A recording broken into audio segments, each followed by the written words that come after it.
Muy buenos días a todos los miembros de este congreso. Mi nombre es Cecilia Arroyo y vengo a presentar mi trabajo que se titula Cuando la obra ya no representa nuevas formas de producción de sentido en el arte contemporáneo.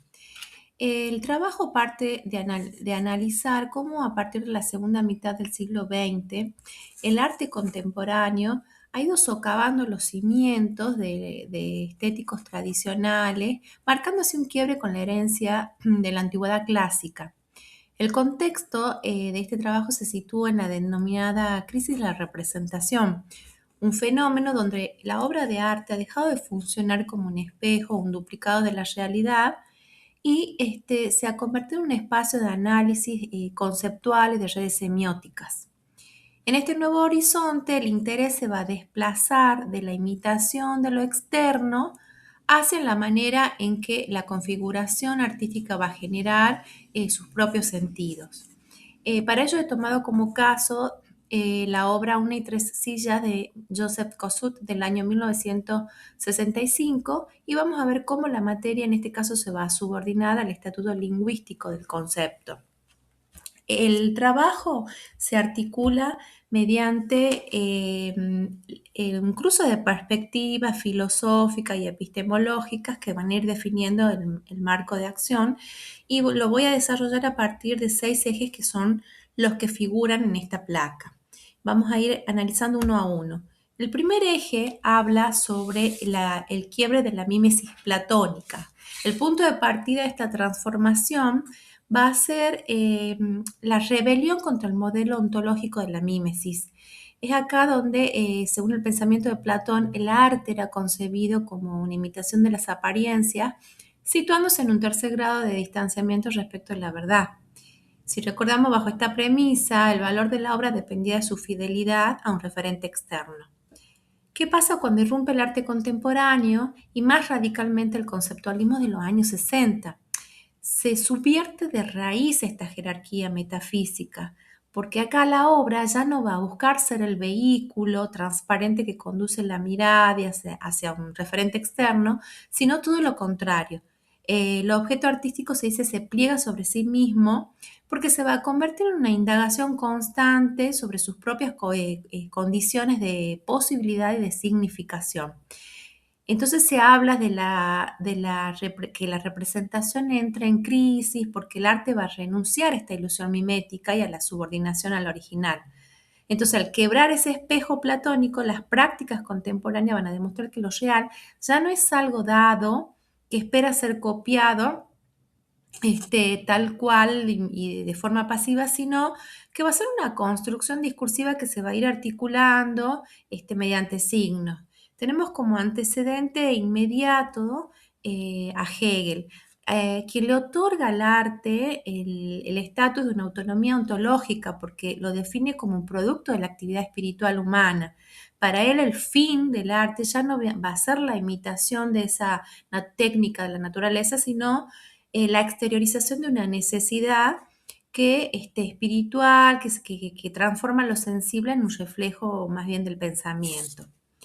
En este juego de ideas, tenemos que, para comprender ese arte contemporáneo, es fundamental analizar cómo esa crisis del signo genera un vacío que viene a ser completado por lo que se llaman las teorizaciones secundarias. Entonces, si bajo ese modelo platónico la obra era un espejo, un duplicado que dependía de un referente externo, la crisis del signo ocurre cuando el arte contemporáneo rompe ese espejo. Acá las obras van a dejar de intentar ser ventanas transparentes hacia la realidad y se van a plegar sobre sí mismos. O sea, ya lo real no se va a considerar algo dado para ser copiado, sino una construcción discursiva hecha por signo. Entonces, de esta crisis se dice que la obra ya no se explica por sí mismo y corre el riesgo de ser vista simplemente como un objeto cotidiano. Entonces entran aquí en juego las teorizaciones secundarias propuestas por Anne Coquelin, que son discursos teóricos que ella dice no son accesorios a las obras, sino que nacen fusionadas a una praxis artística porque ayudan a constituir el sentido y las condiciones de legibilidad de la obra.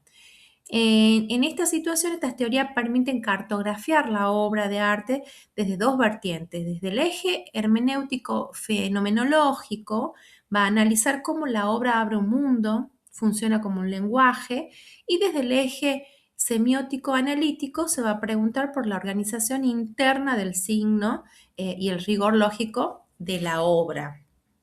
Entonces, tenemos acá la obra en cuestión, que se llama Una y tres sillas, de Joseph Kosuth, del año 1965. La pieza va a constar de una silla, una fotografía de la silla ampliada en tamaño real y una definición también ampliada de la palabra silla del diccionario. Esa fotografía va a mostrar una silla tal cual está instalada en una sala, por lo que cada vez que la obra cambia de lugar, por supuesto también va a cambiar la obra porque cambia esa silla. Sin embargo, hay dos elementos que se mantienen constantes que son la copia de la definición de la palabra silla por un lado y por otro lado un pliego con unas instrucciones, un diagrama de instrucciones, ¿no? que deja Kosuth para la instalación. Ambos llevan la firma de Kosuth. Entonces vemos acá en esta obra eh, cómo esas ideas se vuelven concretas. Acá Kosuth lo que hace es realiza una desconstrucción del signo, porque acá separa el objeto físico, por un lado, que es el referente, la foto, que sería el significante visual, y la definición, que sería el significado conceptual. Entonces vemos que en esta pieza esa teorización secundaria es lo que permite al espectador entender que el arte ya no está en esa silla de madera, sino en ese espacio mental que se produce entre la fricción de esos tres elementos, ¿no? Acá la teoría va a ayudar a desplazar esa experiencia de lo puramente visual o retiniano hacia una investigación lingüística y semiótica. Em, Dentro de lo que es el marco del arte contemporáneo, son muy importantes los pensamientos de Hegel y de Adorno. Hegel define al arte como un producto del espíritu humano, cuyo objeto ya no es imitar la naturaleza, sino manifestar las verdades más elevadas del pensamiento. Por ello, él va a dotar al arte de una autonomía ontológica, donde la obra se viene a validar como una exteriorización de una necesidad espiritual que va a transformar lo que vemos en un reflejo del pensamiento. Por otro lado, lo tenemos a Adorno, quien él radicaliza un poco más el pensamiento o la postura de Hegel al señalar que el arte contemporáneo ya ha perdido la autocomprensibilidad, lo que significa que nada en la obra es ya evidente por sí mismo. Entonces, debido a esto, la obra va a asumir un carácter enigmático. Ese contenido de verdad ya no está en lo que dice de manera explícita, sino en esa tensión interna de su estructura, en esa capacidad de resistirse a ser consumida como una simple mercancía visual. Entonces, obliga al espectador a reflexionar sobre los sistemas de significación. Entonces, frente a esas ideas de que el arte conceptual es puramente un ejercicio frío, estas posturas de Heidegger y de Gadamer nos van a permitir entender esta obra de arte ya no como un objeto inerte, sino como un organismo vivo, como un casi sujeto lo llaman. Para Heidegger, la obra de arte va a tener una capacidad de instaurar, de abrir mundo, va a crear un espacio donde las relaciones esas ocultas de nuestra existencia van a salir a luz. Al tomar, por ejemplo, el objeto cotidiano, en este caso sería la silla, colocarla en un espacio artístico, se lo va a despojar de ese valor de uso para que el espectador se vea interpelado por la pregunta de qué es lo que hace que ese objeto sea lo que es en esencia. Entonces, de esta manera, la obra va a dejar de ser una herramienta y se va a convertir en un acontecimiento que va a revelar el ser del ente. Gadamer va a complementar un poco más esta visión al proponer que la obra posee una ontología activa, porque dice que la experiencia artística es vista como un diálogo de desciframiento. La obra ya no es un objeto estático con un significado único, sino que es una estructura abierta que espera ser complementada o completada constantemente, ¿no? su sentido se va actualizando, se termina de construir con cada nuevo acto de lectura, de interpretación por parte del receptor. Por ello es que se le dice que se le otorga a la obra el estatus de casi sujeto, porque la obra habla, la obra interpela al observador, exigiendo que éste abandone ese rol pasivo para convertirse en un intérprete completamente activo. Ahora, en esta placa vemos, aparece acá el pensamiento de Elena Oliveras. Ella define la metáfora como un shock perceptivo que permite ver una cosa en otra. En la obra de Kossuth podemos ver que ese shock ocurre cuando el espectador se enfrenta a esa triada. Por un lado la silla física, por otro lado la foto y por otro lado el concepto, la definición. Lo que va a provocar un desplazamiento de la mirada. Ya no vemos la silla literal, o sea, ese objeto de madera, sino que somos transformados en el mundo del concepto de silla. El espectador va a realizar un trabajo intelectual de ver con la mente las semejanzas, reconociendo que esos tres elementos distintos son en realidad la misma silla dentro de un plano imaginario lingüístico. La obra va a funcionar así como una metáfora que va a suspender el uso cotidiano de la silla para convertirla en un acontecimiento del lenguaje. La silla ya deja de ser un mueble para hablar por boca de otros cuerpos, el cuerpo del concepto y del lenguaje. Tenemos que han pasado ya más de 60 años desde la realización de esta instalación y la pregunta sobre qué constituye el ser de una obra de arte creo que se ha vuelto urgente. Si pensamos que para Platón la pintura era una copia de tercer grado, entonces, ¿qué pasa hoy en día? ¿Dónde colocamos una imagen generada por inteligencia artificial que nunca tuvo un referente físico?